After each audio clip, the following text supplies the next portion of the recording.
نحمده ونصلي على رسوله الكريم اما بعد اعوذ باللہ من الشیطان الرجیم بسم اللہ الرحمن الرحیم وأعدوا لهم ما استطعتم من قوة ومن رباط الخيل صدق اللہ العظیم اللہم صلی علی سیدنا محمد وعلی آل سیدنا محمد وبارک وسلم۔ آج کل کے حالات کے تناظر میں جب کہ فلسطین کے اندر مجاہدین کو اللہ تبارک و تعالیٰ نے ہمت اور قوت دی ہے،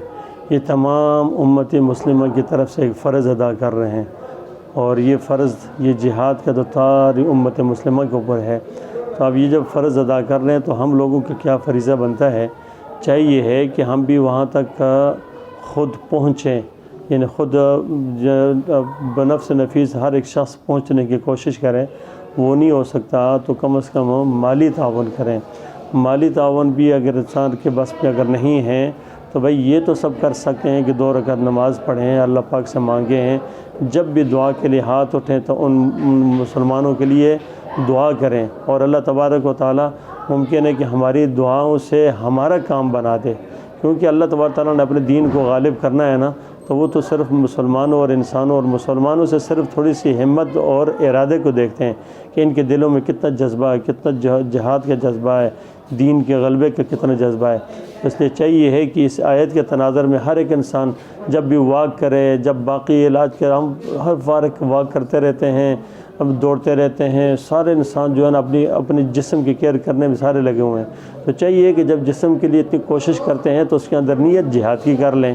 وَأَعِدُّوا لَهُم مَّا اسْتَطَعْتُمْ، اس آیت کے تحت انسان ہر واک میں، ہر ورزش کو، ہر کھیل کے اندر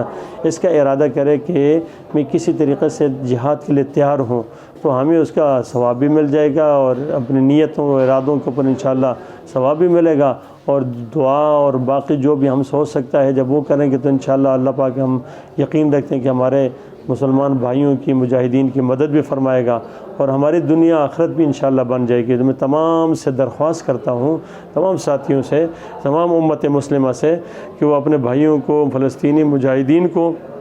اور جتنے بھی جہاں پر مجاہدین کام کر رہے ہیں ان کے لیے خصوصی دعائیں کیا کریں، اور جتنے بھی ان کے ساتھ تعاون ہو سکتا ہے وہ بھی کریں۔ اللہ تبارک تعالیٰ ہم سب کو اپنے بھائیوں سے محبت رکھنے یا ان کے لیے جو حق ہے ہمارے اوپر وہ پورا کرنے کی توفیق عطا فرمائے۔ السلام علیکم ورحمۃ اللہ وبرکاتہ۔